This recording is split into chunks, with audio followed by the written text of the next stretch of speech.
Hi guys and gals, Froggy here. This is part 2 of the AC pulley replacement that I'm filming for you. You may remember in part 1, or you can go look at part 1, I got the wrong size. The AC Delco said it was the right size for the car. It wasn't the right size for the car. So these are Delco pulleys, and as you can see, they're the same size. They're within about a millimeter and a half. They're a tiny bit smaller, but the other ones were like 6 or 7 millimeters bigger. So these are going to work. This is the bolt that holds it on. It's got like a little dust cover on it. If you're not using OEM, these are OEM bearings, the ones that I had a squeak with. Make sure that this cover will clear the bearing as the bearing moves. Just, you know, in my case it's going to work okay. And I want to show you something interesting about bearings. You want a bearing to not spin very freely. There should be some resistance. The resistance is grease in there.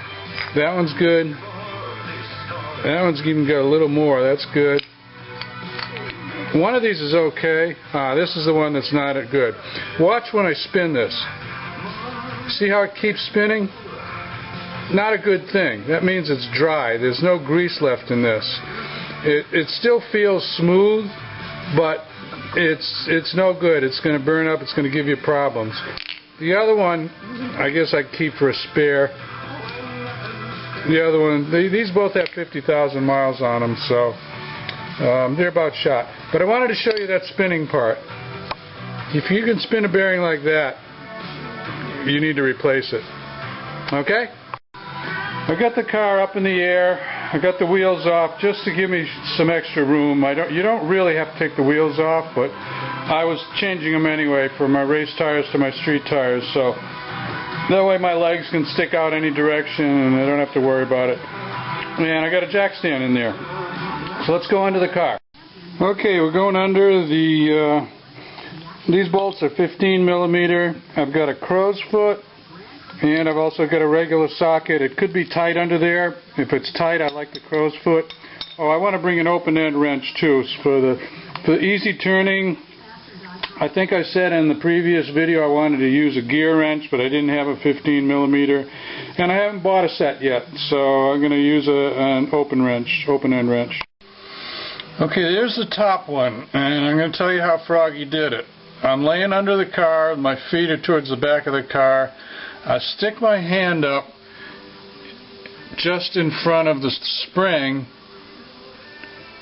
and first I put the pulley up there without the bolt and the washer. I just put the pulley up, and it goes on a shaft. You can see the lower, right there, you can see the lower shaft. The upper shaft, I've already got the pulley on there, right? So you put the pulley on first, then you come back down for your bolt and your washer, and you go up with that. Now my arm and my hands are about medium sized, so I weigh about 185. So if you've got a really thick forearm, you might have trouble getting it in between the space. If you've got smaller hands and arms, then you'll have no problem at all. But that's how I get it on there. Alright? And then I'm just going to tighten it up with my wrench. Now, I can't really get a torque wrench in there, but if you're used to using a torque wrench, you can approximate how tight you put it. I'm figuring about 24 to 30 pound-feet on that one. Okay?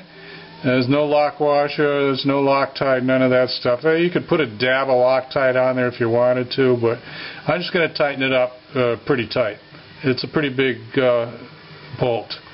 Okay, let me tighten it up. Actually, I was able to get a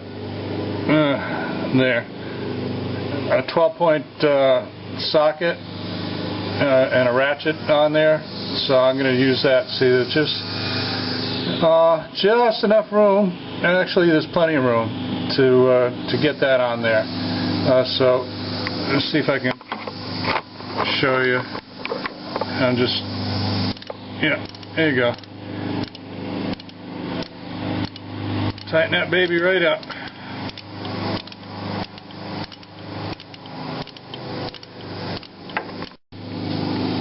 Now to do the final tightening, I put my 18-inch breaker bar on there, a 3/8 breaker bar. There it is. Don't kill it, don't over tighten it, but I'm just putting it up what I figure is about maybe 38 pound-feet or foot-pounds. I can never remember which is which. Somebody post up a way for me to remember that, will you please? Okay, so that's tight. Give it a spin with your hand and make sure it spins free, and then we do the bottom one. Now the bottom one goes into the tensioner, so the tensioner is going to want to twist every time you turn your wrench, so keep that in mind. So do the same thing. Put the pulley up there first. This spring is in my way of getting the camera shot. There it is. There. You see? I just did it right there with my left hand. I put the pulley on the shaft of the tensioner. Now I'm going to go with the washer and the bolt. There it is. Just hand tighten as far as I can, because it's easier to twist with my fingers than it is to get the wrench up there. But then I'll get the wrench up there, and you know, once it's tight enough so a ratchet will work, I'll put yeah, I think it is right there. I'll put the ratchet on it now. Yeah, I couldn't get the ratchet on there because the steering rack's in the way, so about a little open end wrench will do it. I'm not going to film the whole thing, but I'm going to get it on with the open end. Actually, the best thing I found here is, oh boy, I'm really not giving you a very good picture. There. Let me get the flashlight. There. The best thing I found was the 12-point socket in a breaker bar, because as you turn it,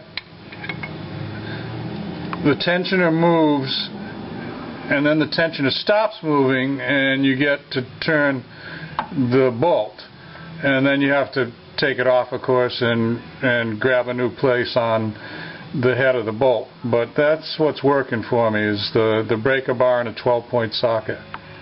Alright, now you should be able to see the two pulleys, the shiny silver new pulleys that I put in there. With make sure the washer goes on the right way. Look at it when you take it off. It's got one side that sits up against the bearing.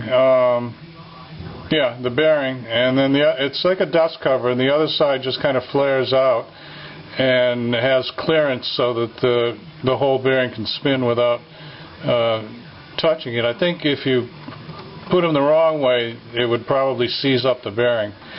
Now I got to fish my belt back up there, and then pull on the tensioner to give me slack, and then I'm done. Since I've been driving around a few days without the AC belt on there, I just realized I've got to take my they call it the power belt, I think, the big serpentine belt off first, because the AC belt goes inside there. So I'm going to go take that off. I've already showed you how to take those off. If you need to, look it up on one of my other videos. I'm not going to shoot this over again. Okay, I took actually I didn't have to take the whole serpentine belt off. I just loosened it, and then I just unlooped it off of the harmonic balancer so that I could get the AC belt over this lip here of the harmonic balancer, and then I'm going to pull the serpentine back down on it. But let me tell you a little bit of a technique to the AC belt. What I did is I slipped it over the harmonic balancer first, then I slipped it over the AC pulley second, then the top pulley third, and then the bottom pulley. What I did was I just hooked it over the nut, not the nut, the bolt head. I just hooked the belt over the bolt head. Then I looked and I made sure everything was correct as far as the belt seating down in the grooves. And then I took my open-end wrench, put my open-end wrench on the bolt head, twisted it so that the tensioner comes down towards the center line of the car, and that gives you a whole bunch of extra space to pop the last part is just to pop the belt over the top of this lower tensioner, the lower pulley that has the tensioner attached to it. So you follow that? It's 1 harmonic balancer, 2 the AC pulley, 3 the top pulley, and then 4 the bottom pulley that has a tensioner on it. And that's it. Don't try to squeeze it on there unless the belt is seated correctly in all those other places, especially the 2 big pulleys. Otherwise it's not going to go, trust me. But if you do it the way I showed you, it'll go on pretty easy. Well, that's about it, guys and gals. You got your AC belt back on there. One little tip: anytime you're taking one of your belts off, you want to look as much as you can at all the pulleys, and sometimes there'll be a little bit of grit or dirt or a piece of rock or something in there, and get rid of those. Take a little thing like this, a pick or an ice pick, and pick those out of there, because they'll interfere with it. They'll wear your belt prematurely. I've got one in this pulley here. Now there's 2 pulleys on the main belt. There's this one, which is on the tensioner, and then there's a smooth pulley on the other side. Just changes the belt direction. Those are pretty much the same deal as those ones that I did on the AC belt, only they're a bigger belt. 1, 2, 3, 4, 5, 6, a 6-rib belt, and the AC, I believe, was a 4-rib belt. But replacing them is the same thing. Probably easier to get at them from the top, obviously, than the bottom. And if I ever change those out, I will do a video for you, but you might be able to do it just based on what I showed you for the AC belt. So I'm going to put this back on here and start it up.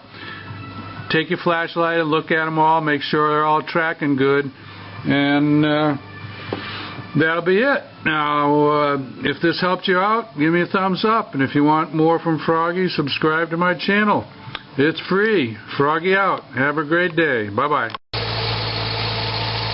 I'll give you one last shot of the motor running and the belt spinning, and AC belt is spinning down there, and everything's good. Now, this cost me about $30 plus my own labor for those 2 pulleys. I priced the pulleys at a GM dealership, and the single pulley on the pulley on the bottom without the pulley on the top without the tensioner was $60. The pulley on the bottom, you could only buy it with the tensioner. That was about a $150. So there's $210 in parts, and figure at least an hour to an hour and a half in labor. I think it would have cost you about $350 at a Chevy dealer to get that done, and you can do it for $30. So save yourself some money. Tune into Froggy's channel. I'll get more for you. Bye-bye. This is an addendum. I thought you guys might find this interesting. I took the squeaky pulley apart, just took this grease seal off with a little screwdriver, and it looks like there's 7 or 8 ball bearings in there captured in a plastic sort of cage that runs between the 2 surfaces of the bearing. I'll spin it for you a little bit. like I told you, if it spins easy, that's not good because there's no grease in there. Now, I do know of one guy on one of my forums who says he just takes that seal off and repacks this bearing with grease and puts it back together, and he says it's good to go. I don't know. One thing I noticed is that there's a little bit of wear on this surface where the belt rides, and you know, that could cause some noise, I suppose. The new ones that I put in are nice steel flat surfaces, but anyway, no point to this. I just wanted to show it to you. That's what it looks like inside, and this whole bearing is pressed in to the wheel. You could try to find a bearing that fit that wheel and press it in, I suppose, too. So all kinds of different ways to fix cars. There you go. That one's a bad one. See ya. Bye.